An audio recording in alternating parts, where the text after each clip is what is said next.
This week's episode is brought to you by Vulgarity S, The Choice, and Kyle Justine. Thank you, Vulgarity S, The Choice, Kyle Justine. It's with the generous support of listeners like you that gives our crew here at The Whole Rabbit enough energy to keep telepathically operating our frictionless bullet elevator that runs between our subterranean laboratories and the seventh circle of hell, where our team of intrepid hostage negotiators trade Satan leaders of freshly squeezed breast milk in exchange for ripe bunches of infernal pomegranates we use to bribe the authorities into letting us continue doing this show. If you'd like to help us keep sourcing satanic pomegranates or just hear the second half of this episode, then please visit www.patreon.com/thewholerabbit, where your monthly donation of just $5 will not only get you access to the extended version of this episode, but every single one of our extended episodes that once you sign in are able to be browsed from right within Spotify. But that's not all. I'll go a step further and send you an illustrious gourmet 5x5 high-quality vinyl custom sticker of our Big Bunny Baphomet cover art, along with the secret keys to our Discord server, which has a bottomless chlorine-free hot tub. If you're enjoying the free show and would rather spend your $5 on a mid-sized polymer spatula, then please consider giving us a like, subscribe, or share on your social media platform of choice, because it helps our humble podcast grow bigger each week, and it prevents my eyes from bleeding. Help, my eyes are bleeding! On this week's show, we initiate Phase 3 of our ongoing tour of the Gnostic Gospels of Thomas from the Nag Hammadi library. In the free section of the show, we resume our journey at verse 64 and begin to focus in on a number of major themes centered around the virtue of poverty, ego death, and having haters? You gotta have a lot of haters. In the extended version of the show, we continue until line 93 and discuss the devil, the golden section, Gnostic sex acts, disingenuous ritualism, and why Jesus Christ is the greatest rapper of all time. Catch us next week for the harrowing conclusion of the Gospels of Thomas. Thank you, and enjoy the show.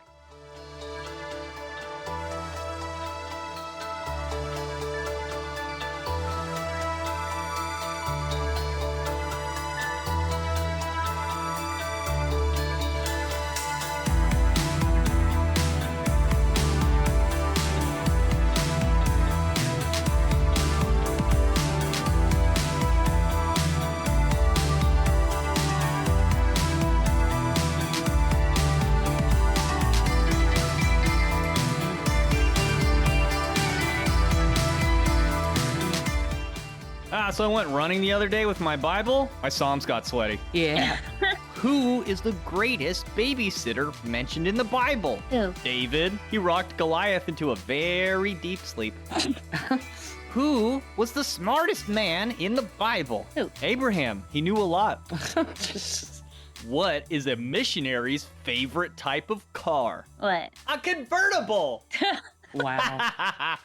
That's bad. Hello, everybody, and welcome to The Whole Rabbit, where we don't just attempt to invalidate religion because we have the dubious notion that myths and metaphors can only be interpreted literally from within the narrow confines of the physical sciences we pretend to know a lot about. Nay, we get pissed drunk on the blood of Christ as we sip the sweet sacramental scissor from his holy pimp grail cup while spitting verses at the Judean haters and dropping bars on the ones in deep cover, because this week we're continuing our discussion of Jesus, the world's first international rap star, as we dive into part 3 of our series studying the Gnostic Gospels of Thomas from the Nag Hammadi library. I'm your host, Hack Rabbit, also known as Luke Madrid. I'm joined this week by the gangstered out Galilean, Mari Sama. Yo, yo, yo, what's up, my Gnostic G's? The anti-myth rhythm rock shocker, Malachor 5. Greetings, mortals. I stole that from Zach De La Roca. And the Hamatic hydrodynamic heartbreaker, Heka Astra. Hello. Is this where I say something witty, like eat your heart out? Yes. Okay. So I'm really enjoying researching this episode as it goes on, because comparing the Gospels of Thomas to the canonical Gospels sends you on a little trip through all the important revolutionary ideas inside of Christianity. Because, you know, it's a little stuffy, like looking at it from a distance. But once you get up close to it, you begin to see what a world-changing movement it was. It's pretty radical. Some people might even say it was a radical thing that absolutely needed to happen to humanity to get us to where we are today. Agreed. Christianity's a little bit like Aleister Crowley that way. Even if you don't like Aleister Crowley or Christianity and don't really know a lot about Aleister Crowley or Christianity, you can't get around the fact that it's completely changed the way the world works and has influenced the present more than you can possibly know. On purely religious grounds. And so keep your ears open today. We're going to see little tidbits of the radical Christian philosophy that we now just take for granted. Drawing from our last episode, like no man left behind. Everybody knows that's what you're supposed to do. Like if you get in a war, you leave no man behind. You gotta guard your friends like they're the pupil of your eye. I'm also slowly starting to realize that every legendary rapper ever is borrowing from the story of Jesus more than I realized at first. I'm gonna bring it up on this episode quite a bit. All them rappers are just pretending to be Jesus. So let's pick up where we left off last time at verse 63. Jesus said, "There was a rich person who had a great deal of money. He said, I shall invest my money so that I may sow, reap, plant, and fill my storehouse with produce, that I may lack nothing. These were the things he was thinking in his heart, but that very night he died. Anyone here with 2 ears had better listen." You hear that, Zuckerberg? You think that little bunker you're making is gonna keep you safe? What about your soul, Zuckerberg? Oh man, did you see him like before Congress? It was just like yesterday or today in the morning, I think. Oh, I didn't see that, no. Well, so basically the American government is coming after Zuckerberg for like all this underage interactions that should not be happening. They're coming at him with all these like screenshots and, numbers of how many percentages of girls of the age of 12 to 14 are experiencing these awful things. And they're asking him hard questions and grilling Zuckerberg really hard. And he's like, have you compensated these families? You billionaire? I'm sure you can. And then Zuckerberg gets up at one point and he turns around and he says he's sorry. It's kind of like, okay, like good job, dude. But it's like, you still. He stands up, turns around, and says, have any of you noticed how round my butt is? Look at this thing. And they just get distracted. He paid for that butt. You really think Zuckerberg was born with a badonkadonk like that? Anyway. I don't know why you're looking at it. You can't miss it. Anyway, so back to what Jesus is saying, if nothing else. This verse resembles the old adage, you can't take it with you, and doubles down on the idea that the world is full of the drunken who, as much as they drink, can never quench their thirst. Clearly, in terms of ancient lifestyles, this fellow had it all figured out. He's got money, he's got property, he's got fertile land, probably slaves to work his fields, storage for the produce he grows, and even these many practical things cannot save you or even provide for you on a fundamental level. I mean, in one sense, he really did invest everything and received the ultimate payoff. It just wasn't what he thought it would be. If you were to take it to mean a spiritually rich man, then he received what he sowed the next day in the form of absolute spirit. But he didn't, so he received death. Yes. So don't hoard, kids. All that toilet paper is not going to save you. So let's take this for example. This is like a truism. We're all told, but most of us spend all day running around trying to get our storehouse in order. I mean, we can say as much as we want about the wisdom of Jesus, but most of us would have a really hard time following this admonition, right? I would. It's like you get all your ducks in a row and then it's just like, nope, you died. Ducks don't matter. At the same time, the little people, the peons, I mean, most people don't have any kind of savings in their account if something really bad were to happen. Like the only reason for storing things away and being prepared, or like even keeping a supply of food and extra toilet paper in case people make a run on the shelves again. I don't think that like an average person could go to excess. It's a matter of planning for the future. Whereas I think what is discussed specifically here is someone who does have the means, like they would never go hungry or go without, but for some reason they keep amassing more and more and more that can never feasibly be used, even within their lifetime. It's a waste of energy and it takes away from other people. It hurts other people indirectly. Yeah, it's kind of like that sad story of the person who worked $250,000 into their 401k so that they can take a vacation, but they died like a week before. It's like she worked for that dream and she never got to even experience it, and that money just kind of goes away. That's happened before. Right here, Christ is kind of saying like, YOLO. It's fun time! You only live once, in a way. Not saying to be reckless about it either. Take all the other lessons in consideration with ultimate respect to like you're only living once. Like you want it to be good, so don't fuck it up, right? Yeah, use the bounty that you have, even if it's just giving it to other people that are less fortunate than you. So we've kind of set the stage for how Jesus thinks about the wealthy and the people who toil to have their ducks in a row, so to speak. This idea, once again, gets expanded in the next verse. Verse 64, Jesus said, "A person was receiving guests. When he had prepared the dinner, he sent his slave to invite the guests. The slave went to the first and said to that one, 'My master invites you.' That one said, 'Some merchants owe me money. They are coming to me tonight. night. I have to go and give them instructions. Please excuse me from dinner. The slave went to another and said to that one, my master has invited you. That one said to the slave, I have bought a house, and I have been called away for a day. I shall have no time. He's got to get his internet turned on. You can't just... Because they take all day to come over. Yeah. The slave went to another and said to that one, my master invites you. That one said to the slave, my friend is to be married, and I am to arrange the banquet. I shall not be able to come. Please excuse me from dinner. The slave went to another and said to that one, my master invites you. That one said to the slave, I have bought an estate, and I am going to collect the rent. I shall not be able to come. Please excuse me. The slave returned and said to his master, those whom you have invited to dinner have asked to be excused. The master said to his slave, go out on the streets and bring back whomever you find to have dinner. Buyers and merchants will not enter the places of my father. Whoa. Kind of harsh. But yeah, you don't place that before fellowship with a fellow man. Don't like your landlord? Don't have to see him in heaven. What about that car salesman? Not going to be in heaven either. So, are we beginning to see a theme yet? Most people, especially the successful ones that everyone else wishes they were like, are so busy with the numerous distractions and obligations of the world that they're utterly unwilling to commune with the Father, even when invited specifically to share in his bounty as equals. Therefore, as mentioned prior, it is the poor who are blessed and will sit at the Father's table. Was Jesus a communist? You know, besides being a rap star, I'm going to be pointing this out too. I think Jesus was a little bit of a communist. Well, that's kind of what I explained in the first part to the series, is that the Essenes were communists. They did live in communes and shared everything. So I also said that Jesus possibly was that particular sect of Judaism at the time, because there's a lot of examples of him criticizing the other two sects in Jerusalem very harshly, but he never says anything bad about the Essenes. So Jesus was a communist to me, for sure. I mean, at the end of the day, the Roman Catholic Church pretty much invented communism with the weird social welfare programs they have been trying to perfect in South America.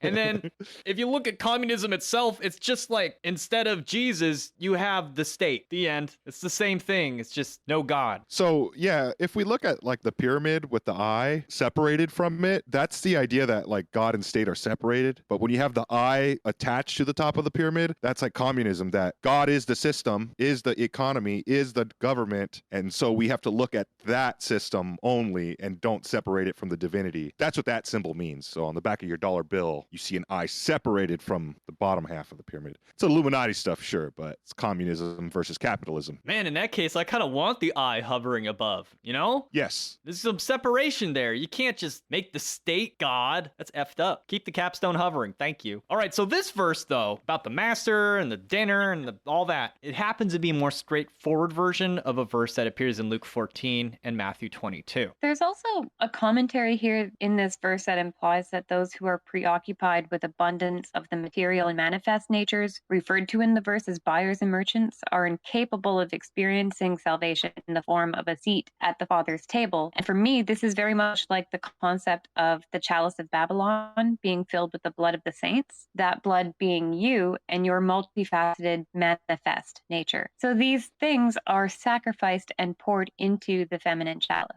This would be the yogic process, which makes the person poor and by extension worthy. So it is this chalice which is held by the charioteer in the chariot card of the tarot. On the Kabbalistic tree of life, the path of the chariot lies between Bina and Geburah. All paths that connect between the supernal triad at the top to those below it have in common that they must cross a kind of chasm as the divine light continues into manifestations or reflections. So all of the paths which cross the abyss into the supernal triad require sacrifice. The chariot, the high priestess, even the Hierophant with his willing circumcision, these are all things that require sacrifice. So with this verse, the Father's banquet table can kind of be thought of as Kether. With the path between Bina and Geburah, you could think of Bina as Hathor, Isis, or the Thelemic whore of Babylon. She receives all and gives birth to all without discretion. That is the path of the chariot, and it goes both ways. So all is given, all is born. Another path from below the supernal triad that goes straight to the top is between Tifereth and Kether. And I think this verse draws upon this energetic path as well. So that's path 13, and it corresponds to the high priestess of the tarot. The Hebrew letter associated with this path is Gemel. Pretty sure Luke has brought up before that Gemel relates to camel. This path between Kether crown and Tifereth as beauty is the longest path on the tree. You could think of it as being a willing transformation which spans across the abyss or non-sphere of Da'at. Da'at is linked to knowledge. And Luke brought up the similarities of this verse with the New Testament book of Luke. But if you jump just 4 chapters forward to chapter 18:25, where it says, "It is easier for a camel to go through the eye of a needle than for a rich man to enter the kingdom of God," then I think it applies pretty decently to this verse. And then, as Malachor mentioned in the last show, the serpent path up the tree weaves its way through every path. So when it comes to entering the kingdom of heaven, or, a seat at the table of God's banquet, all of these paths must be traversed. There is a little bit of Kabbalistic symbolism going on here, because the path of the magician runs between Bina and Kether. Of course, we know a fixture of the Magus card is the table, which represents Bina because it understands what's being placed atop of it. The people being invited are the windbags out there with the poor people, the paupers, the fool, so to speak. That's the other path from Hakma to Kether.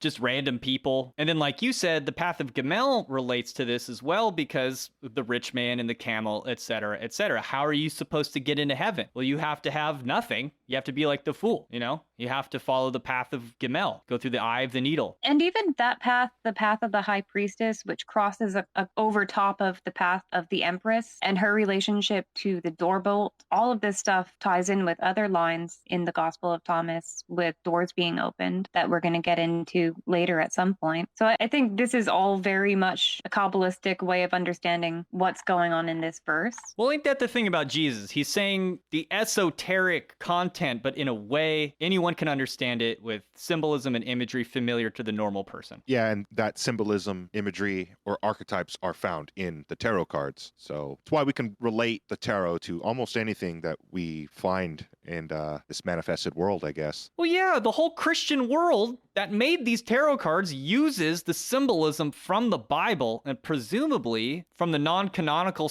texts, if they're into that as well, and they're going to combine them all. I mean, that's what the mystery tradition really is at the end of the day. And with his lyrical genius, Jesus is very much like a rap star, constantly being like, "Hey, you picking up what I'm putting down?"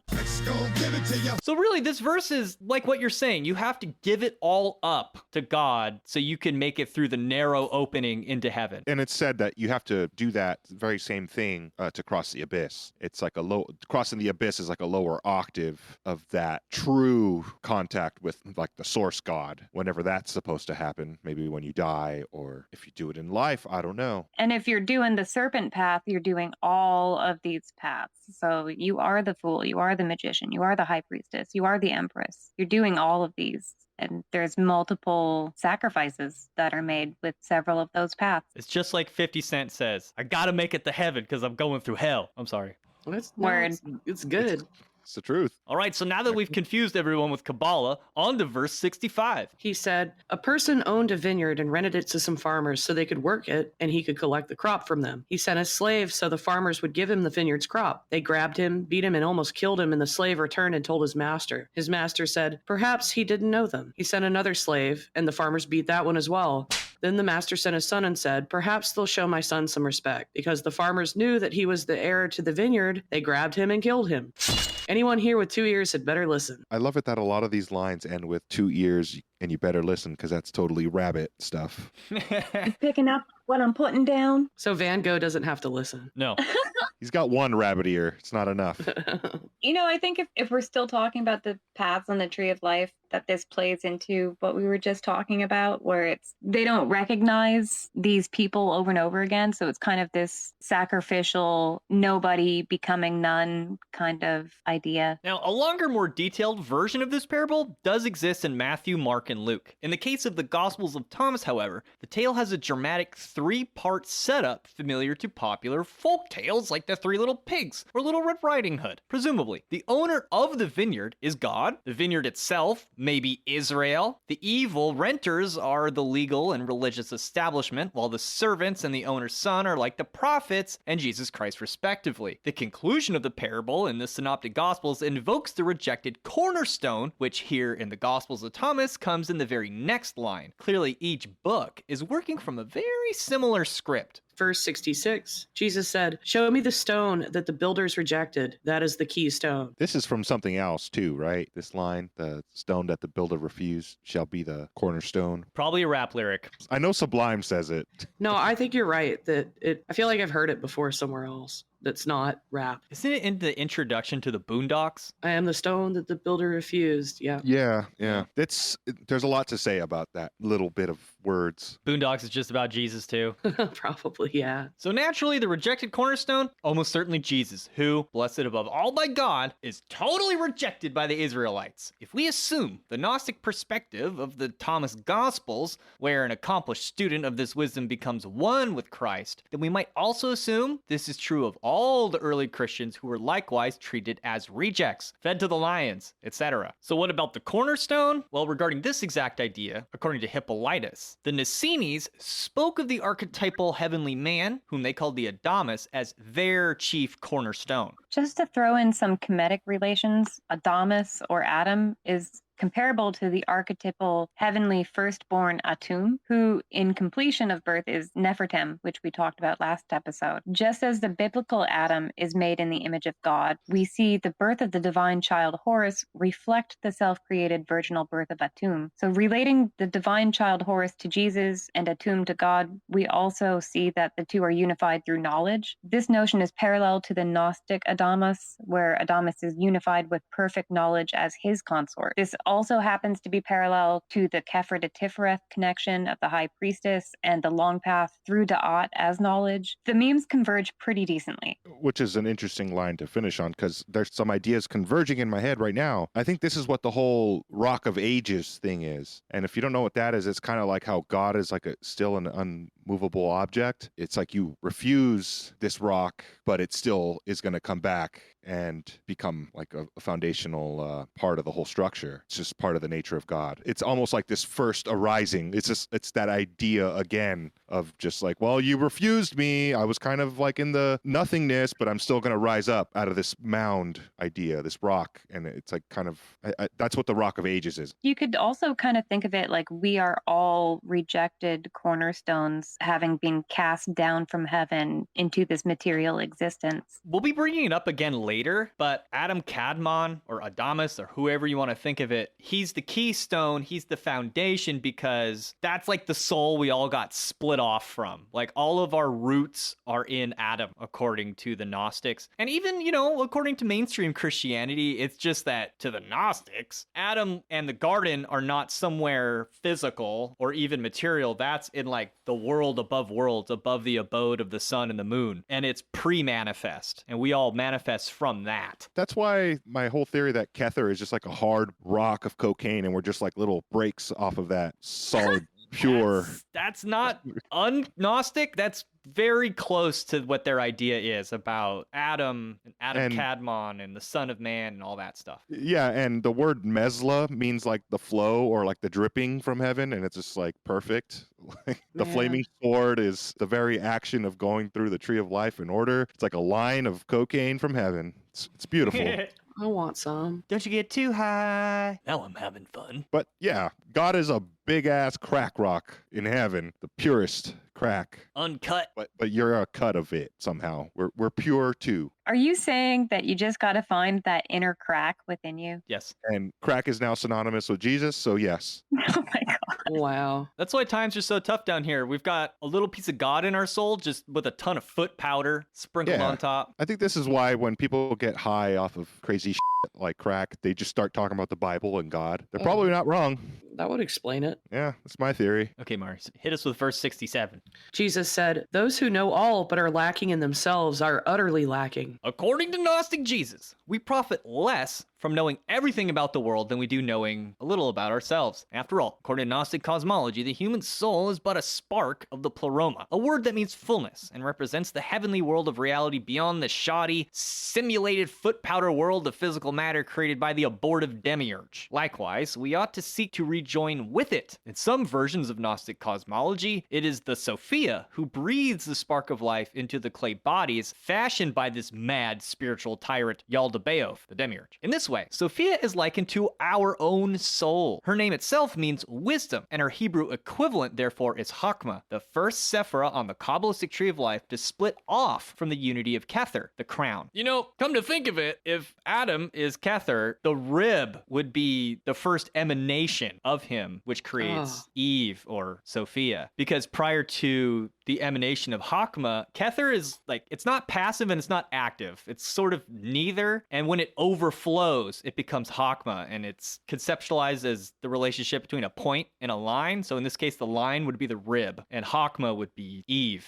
So ribs in heaven. Ribs. Got the itis. I want my baby back, baby back, baby back. I want my baby back, baby back, baby back. Chilies. Baby back ribs, barbecue sauce. I got the itis. My butt. So this movement out of Kether on the tree of life reflects the Gnostic cosmology, where Sophia initiated creation on accident by a yearning to emanate without her pair or syzygy. Think Barbie or Ken. And honestly, I'm 100% sure that whoever made that Barbie movie did have this exact idea in mind. I swear by it. Anyway, now, as she emanated from the pleroma without her syzygy, she fell into darkness. Now, in fear of losing her life, and in anguish to return to the pleroma or fullness, she accidentally gave birth to Yaldabaoth, which means son of chaos, or elsewhere known as the demiurge, a word which in its native Greek means public artificer. It was this demiurge who created the material world and placed above us the archons as tyrannical rulers over our destiny. To the Gnostics, Jesus Christ was sent by the pleroma to help free us from this black iron prison, as it is sometimes referred to, and ultimately redeem his bride, the Sophia. If we look back again to the Kabbalistic tree of life, we see this in a less anthropomorphic form. When Sophia or Chokmah emanates from Kether, in so doing, it creates Bina, the Sephirah on the tree of life associated with a primordial womb, which ensouls the light of Chokmah into forms which are born into the world and return there again in death. Likewise, according to some Kabbalistic writings, the material world of Malkuth,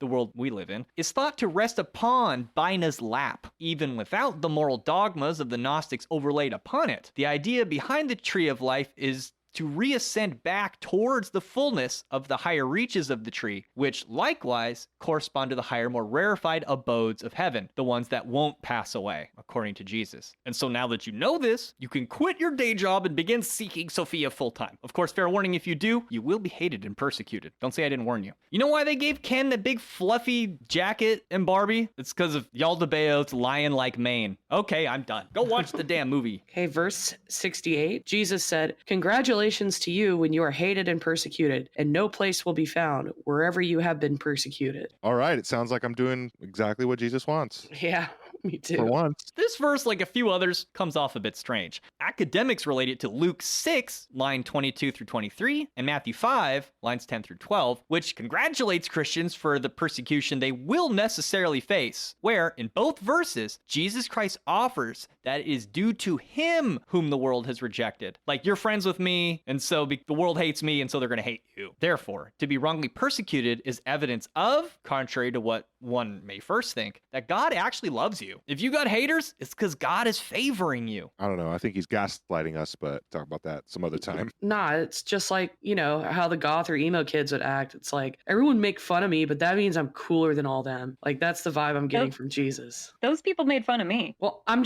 using an example of a clique. Yeah, I was like the bottom tier, but yeah. Bunch of hipster haters. My group was so lame that like we didn't even really have a stereotype. It was like literally all the rejects from every clique. Yeah, chilling with the nerds and the rejects is where it's at. And Jesus said, go play magic cards in the quad. And we played Yu-Gi-Oh! An anime club is at 7:00. Then we'll watch Monty Python and the Quest for the Holy Grail. Oh, sounds sick. So in terms of the sentiment in this verse, we see it also in the canonical gospels, especially in Matthew 5, 9 through 11. Blessed are they which are persecuted for righteousness' sake, for theirs is the kingdom of heaven. Blessed are ye when men shall revile you and persecute you, and shall say all manner of evil against you falsely for my sake. Rejoice and be exceeding glad, for great is your reward in heaven. For so persecuted they the prophets which were before you. I guess if everyone hates you, you're doing something right. And honestly, it's just so realistic in my opinion, because even in real life, if you're successful and you're doing all the right things, you're going to get tons of haters because they're just jealous of you and what you have. There's something right about what you're doing if literally everyone else is against you. There has to be something right there. There's something kind of reassuring about this where if you're being persecuted and hated for doing what feels right to you in your heart, it's kind of reassuring to me, at least, to be like, well, you're on the right path. Now, as we've pointed out, a similar verse exists in Luke and Matthew. However, what's different here in the Gospels of Thomas, it seems to be there's some negative or even vengeful consequences for the wrongful persecutor. While academics are not entirely certain what no place will be found actually means, we do know that elsewhere in Thomas, the general idea of a place is frequently in relation to the idea of salvation. As such, it may be suggested here that when somebody is martyred for their faith, the ground upon which their blood was spilt may become accursed. This idea is not entirely alien to mainstream religion, which often holds that the grave sites of holy people tend to become holy sites, and those of evil or bloodthirsty people tend to become accursed ground. One interesting example is the Green Dome in Medina, which is said to hold the burial site of Muhammad, 2 caliphs, and 1 empty spot, which is reserved for none other than Isa ibn Maryam, more popularly known in the West as Jesus Christ, should he return and require a final resting spot. This place is so sacred that it's a traditional bonus quest alongside the pilgrimage to Mecca, which each Muslim is required to accomplish at least once in their life if able. On the flip side, an Ehud Netzer spent over 30 years attempting to track down King Herod's resting place. In 2010, he finally found it. However, during the same trip to Herodium, he suffered a debilitating fall, which sent him to the hospital where he died 3 days later. The newspapers which reported the death were quick to relate it to the centuries-old belief in the curse of Herod's resting place. Yeah, as a skeptic of crazy phenomena like that happening, when stuff like that is in the news or I hear about it, it's like, well... And isn't it ironic? Don't you think? It's like rain! Yeah, that was cursed by fucking evil. Of course. Those demons. I mean, this dude spent his whole career, the majority of his life, looking for Herod's gravesite, and the minute he found it, it killed him. And then I think in India, there's a gravesite for Mother Mary, maybe even Jesus Christ, which are considered holy sites. And it just goes on and on. It's a big thing in religion. So maybe this verse is saying, if they throw rocks at your head and you die, then the bad guys are going to slip and fall in that spot for the rest of eternity. I don't know. I don't know if that's what it's saying. Nobody really knows what that line means. Which brings us, of course, to verse 69, Elon Musk's favorite verse. Aw, yeah. You got to put some, horns. Sexy music on top of this. Of course, when it's Jesus stuff we're talking about, they just become Pisces fish. Jesus said, "Congratulations to those who have been persecuted in their hearts. They are the ones who have truly come to know the Father. Congratulations to those who go hungry, so the stomach of the one in want may be filled." When it comes to salvation, less is more. As Clement of Alexandria once said, the most difficult persecution is from within, from pleasures and passions. The one being persecuted cannot escape it, for he carries the enemy around with himself everywhere. Even the Buddha was thought to have declared that if two desires were as potent as the lust for sex, then nobody would ever become enlightened, even him. So for him, it was like sex or nothing. That's the only... He's saying of like all the temptations, all of the bodily, material, sensorial indulgences that obscure the path to enlightenment, nothing gets even close to sex. And if there was, it would be impossible. That's how bad lust is, according to the Buddha. I think this line ties in with the previous one that talks about no place will be found. So to me, that's the ground upon which your gnosis is founded, which serves as a seat of your spiritual being. And those who persecute that of you have not discovered the same ground. If you take a Kemetic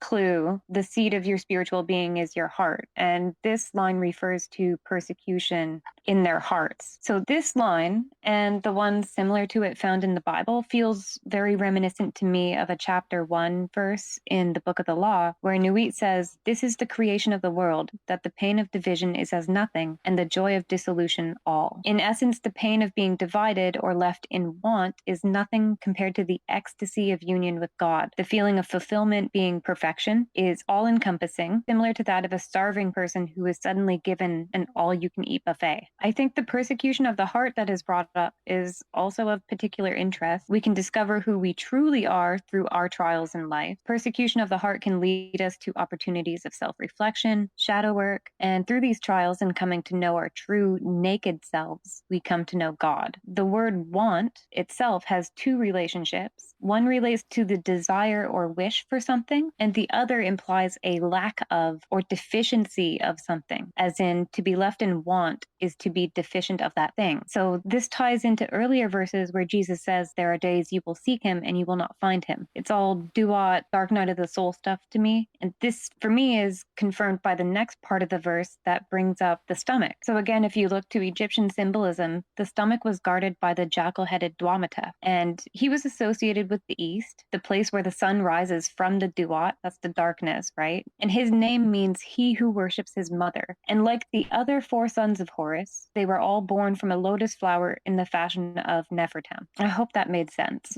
So this crazy stomach dog was born from a flower? Yeah, that's the whole lotus flower symbolism that we went into in the last episode. I just think it's really fascinating because his name means he who worships his mother, and one of his primary roles is actually in worshiping the dead. So this would be the deceased in the books of the dead. And we know that this entire journey through the duat culminates in the eventual weighing of the heart against the soul, and the heart being the heart of my mother is what it's usually referred to. And so this kind of fulfillment, the stomach of the one in want may be filled. I feel like that's all very in line with this ideology. It's always a little scary how much this stuff goes back to Egypt. This brings us to one of my favorite lines, verse 70. Jesus said, "If you bring forth what is within you, what you have will save you. If you do not have that within you, what you do not have within you will kill you." I'd always thought that this verse read a little differently and suggested that integrating one's shadow would save you while refusing to do so would result in your destruction. Apparently, scholars have a much more straightforward interpretation of this verse. According to scholars Funk and Hoover, this saying reminded the fellows of the Gnostic idea that one's salvation depends on possessing, a recognizing in oneself, a piece of the divine sacred spark, a fragment of the light, which signals one's true origin in the one high God, the ultimate source of the other divinities, including the creator God. If one possesses it and recognizes it, salvation is assured, noting Gospels of Thomas 24, line 3, where the same idea is said explicitly. If one does not possess the divine spark,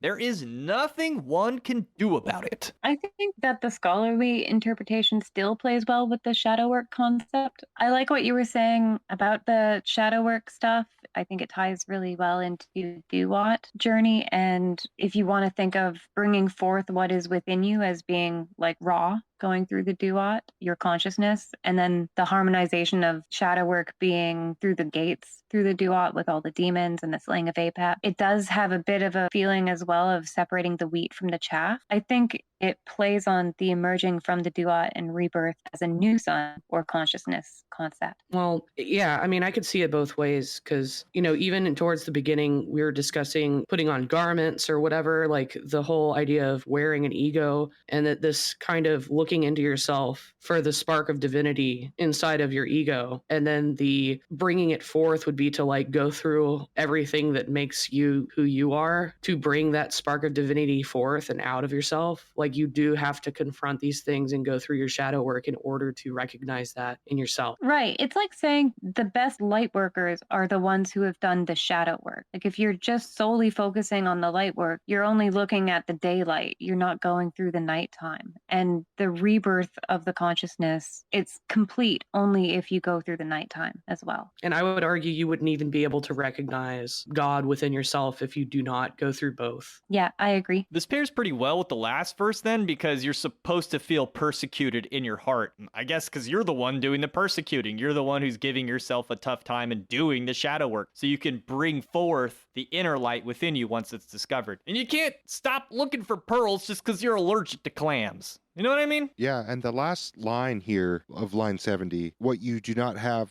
within you will kill you. Easy to say, your weakness will probably be your downfall. A lot like how Achilles had a weakness, you could bring down even the most divine beings, and we're a fragment of that divinity, and we're only going to fall to our weaknesses. It's kind of a simple saying at the very end there, but you have to recognize the important part is that you're a part of the divinity. So going through the shadow work is going to help you be strong and cover your weaknesses and ascend. See, because to bring it forth sounds like effort. It sounds like you got to do some lifting and some pulling or some holding or some throwing or something. And if you don't have it, you're going to die. You have to pull the sword from the stone because the zombies are coming and you got to chop their heads off. That's how it works, right? The Merlin with an owl. I don't know. Got to have a warehouse full of stuff. Apocalypse is coming. Well, speaking of a warehouse full of stuff, this brings us to verse 71. Hit it, Mari. Jesus said, I will destroy this house and no one will be able to build it. Woo! On the one hand, this verse may indicate that this house is none other than the material world of the Matrix itself. That Christ is kindling a fire that will burn the whole thing down. We don't need no water, let the motherfucker burn! More scholarly, Bible-flavored interpretation is that Christ is referring specifically to the Jewish temple, which, by the time the era arrives in which Thomas was written, well, it's still gone unbuilt for about 100 years, maybe 200 years. And if that's the case, this may be why the versions of the saying in the Synoptic Gospels often reflect the sentiment that the temple will be rebuilt in 3 days. Because to them, back in the old days, that goal was still somewhere on the horizon. But by the time the Gospels of Thomas were a thing, that ship had long since sailed. And this verse is meant to reflect that. The temple's destroyed, it's not coming back. The end. In fact, it's still quite a snafu today, because where the site that the third temple of Jerusalem is supposed to be built is now where the Muslim-controlled Al-Aqsa Mosque stands today, more commonly known as the Dome of the Rock, and it contains a giant slab of land, or a big rock, from which Muhammad is said to have been assumed into heaven during his night journey, or his meeting with God, to put it simply. To both Jews and Muslims, however, it's also the place where God created the world, gave birth to Adam, and where Abraham almost sacrificed his first son. So, kind of a big deal. As you can imagine, control over this specific spot in the Holy Land is still a considerable source of conflict to this day, and the third temple of Jerusalem has yet to be built. I like to think of the whole 3 days thing as being symbolic of, 3 periods of time you have past, present, and future, and the rebuilding of which would be the syncretism of the 3 together into a holistic one. But I'm going to take this verse into Jungian territory, where in his book Memories, Dreams, and Reflections, Carl Jung wrote, "A man who has not passed through the inferno of his passions has never overcome them. They then dwell in the house next door, and at any moment a flame may dart out and set fire to his own house. Whenever we give up, leave behind, and forget too much, there is always the danger that the things we have neglected will return with added force." Oh, good job, Carl Jung, making it complicated simple. By applying what Jung is saying to this verse, we can understand that the alchemical flames of transmutation, which Jesus is very much symbolic of, will either burn away aspects of one's personality or, if avoided, consume them. So the house represents one's domain, and in the case of an ego death, those unmitigated flames of our passions will carry on to destroy the new ego if one does not overcome them himself. This is like pattern repetition. So embodying Christ consciousness, we destroy the house of our own volition, and no ego will be able to build it in the same old fashion. I think that makes perfectly good sense. And it relates to what we discussed in the intro, that Christ is changing the world. So it's not necessarily that the world's going to burn down. It's just you can't step in the same river twice. You know what I mean? So likewise, the changes that Jesus is making to the world is going to make it so we can't go back to the old version. He's doing the Windows update. He's installing a whole new version of Windows, maybe even a new operating system. And the old one is dead. It's burned down. No one will ever bring it back. It's all going to be Linux, open source. Yeah. Verse 72, a person said to him, "Tell my brothers to divide my father's possessions with me." He said to the person, "Mister, who made me a divider?" He turned to his disciples and said to them, "I am not a divider, am I?" Are you drunk, Jesus? Yeah, What for happened? really. Earlier he said he was going to turn everyone against each other. Did I say that? I wouldn't do that, Ossifer. Not me. I'm Jesus, Son of God. You know God, don't you, Lucifer? He's a cool dude. It's my dad. Call my dad! Call my dad! Now, a similar story occurs in Luke 12, line 13 through 21. But in this section, Jesus uses the opportunity to remind the brother that having great possessions will not assure one's life. In the Gospels of Thomas, Christ uses this opportunity to muse on the nature of his mission. While we have been warned that Christ has come to burn down the world, destroy houses, and set families against each other, his primary role is still a unifier between people and the Heavenly Father. So he's not a divider where it matters. Where it matters, he's a unifier. I mean, this is very much in line with the ideology regarding the unification of Horus and Set. That would be the divider, typically. But even the divider is willingly unified as one, right? And works towards the union and the rebirth. That being said, the divider being set. Yeah. I mean, you look at the Waset and it ends in two prongs, right? And the idea of wielding the Waset is that you use this power in a unified way. Makes extra special sense if Malakor's theory that the Christians are just esoteric Setians, maybe even the Hebrews are esoteric Setians, then that really works. Anyone who has big floppy Set ears better listen.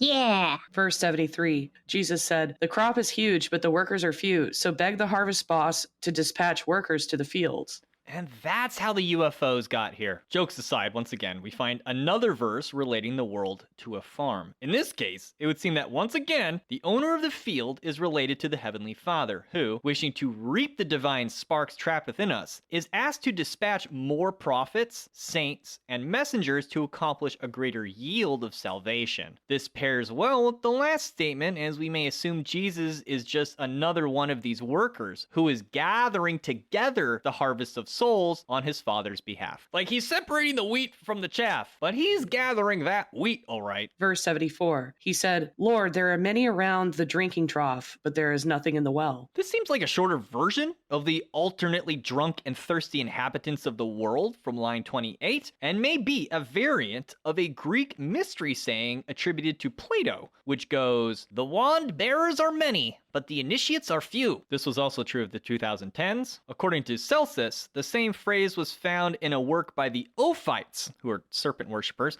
and a text called Heavenly Dialogue, and it says, "Why are there many around the well and no one in the well?" This, like the next verse in Thomas, sounds like an ancient version of the phrase, "You can lead a horse to water, but you can't make it drink." Drink the water, you stupid horse! Drink it! Drink the water! There's an interesting line from Twin Peaks that goes, "This is the water, this is the well. Drink full and descend." What David Lynch means by that, we don't quite know, but I think it applies to this idea. God, what else could it apply to, right? It's a little bit like the bridal chamber, you know, everyone's outside of it, but like only the single ones can go in. Oh, but wait a minute, that whole idea comes up in the next line. Maybe we're onto something. You have to go in the well, okay? Don't be like Samara and have your mom throw you in. You gotta go diving in. You gotta be like Steve-O, right? Just go. Might break some bones, but you don't need bones where we're going. Exactly. Verse 75, Jesus said, "There are many standing at the door, but those who are alone will enter the bridal suite." Ooh, wow, wow. I guess I was getting a little ahead of myself. I thought that was behind us. It's actually in front of us. So, well, this seems similar to sentiment expressed by the phrase, "Many are called, few are chosen." This verse may further indicate the formula of Gnostic salvation, where unity and oneness with the divine light is paramount.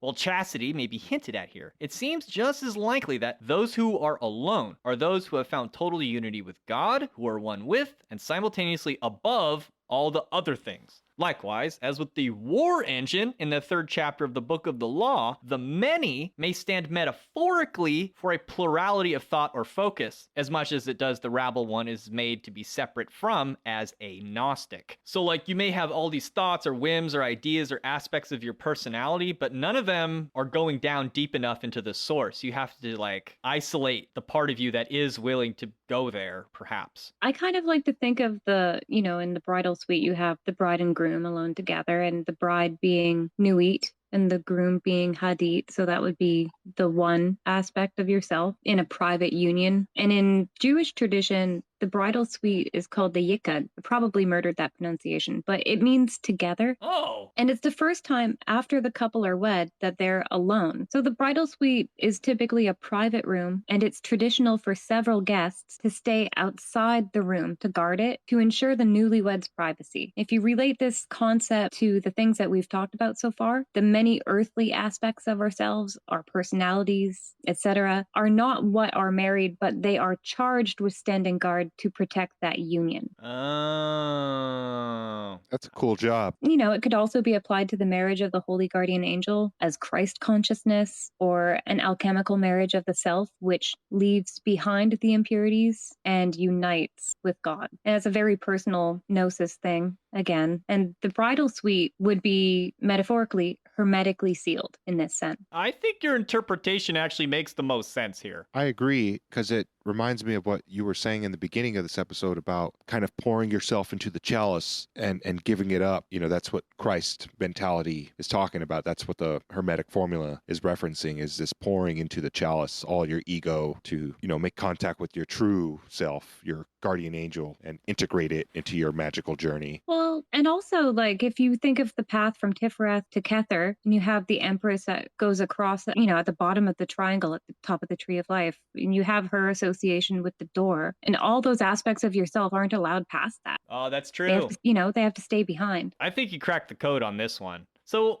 it's more crossing the abyss stuff, but, you know, in ancient desert motifs. So, like, instead of the Wow. chalice of Babylon, you have the well, and all the blood that usually you would pour into the chalice in this example, because of Jewish tradition, all of those extra personalities or those other parts of self are now guarding your union with the divine on the inside. That's a really interesting way to look at it. I think it's correct. Well, and if this text deals a lot with, you know, union with God, a seat at the table of the Father's banquet, then of course, if you look at it in the, you know, from the Tree of Life perspective, it's going to have a lot to do with crossing the abyss. So I think that's why it's coming up so much, is this text is very much related to that. Jesus said, "The Father's kingdom is like a merchant who had a supply of merchandise and found a pearl. That merchant was prudent. He sold the merchandise and bought the single pearl for himself. So also with you, seek his treasure that is unfailing, that is enduring, where no moth comes to eat and no worm destroys." This first line strongly resembles a verse in Matthew 13:45, which goes, Again, the kingdom of heaven is like unto a merchantman seeking goodly pearls, who when he had found one pearl of great price went and sold all that he had and bought it.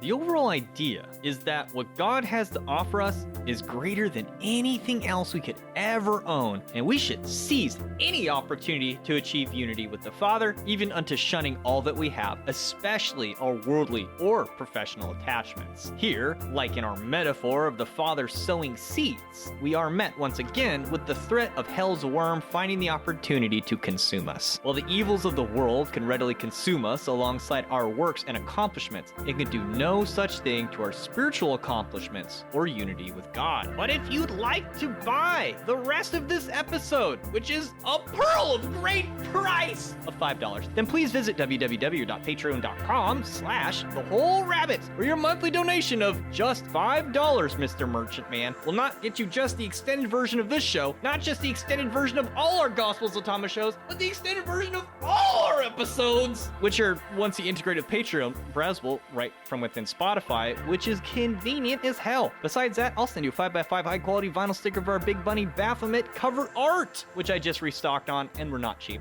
And even more than that, I will send you the secret Jesus Fish, which will point to our hidden Gnostic digital catacombs, where we do spooky Gnostic rituals with the giant goats. Can we talk about wombs and wombs and bread? Oh, we will speak of many loaves. But first, we have to eat carrots and shoot lasers. Pew, pew, pew.